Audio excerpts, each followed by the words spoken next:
হরধনু কে ভঙ্গ করেছিলেন? মানে বুঝলি, হরধনু কে ভাঙিয়েছে? কে ভাঙিয়েছে? হ্যাঁ, কে ভাঙিয়েছে? কি ব্যাপার, সবাই চুপ করে বসে আছো?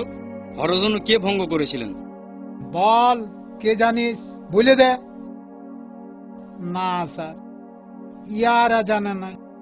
জানলে এতক্ষণ বলে দিত। সে সৎ সাহস ইয়াদের আছে। কেউ জানে না? বোদ্দা, তুই তো ক্লাসের মনিটর, তোর তো জানার কথা। বল, কে ভাঙেছে? কে জান স্যার কে ভাঙেছে, আমি দেখি নাই। নাই দেখেছিস, নাই দেখেছিস, একটা নাম বলে দে না, এখনকার মতন আমাকে বাঁচা। বলবো স্যার? হ্যাঁ বলো।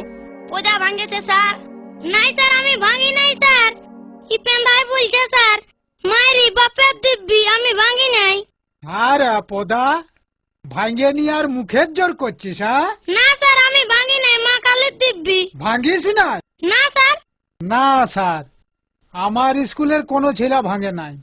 এত টুল বোর্ড আছে, কেউ কোনো জিনিস ভাঙে নাই। তার মানে হরধনু কে ভেঙেছে আপনিও জানেন না? আমি জানলে কি এতক্ষণ বলতি না? আমি কি আপনার সঙ্গে ইয়ার্কি করছি? আমার তো তাই মনে হচ্ছে।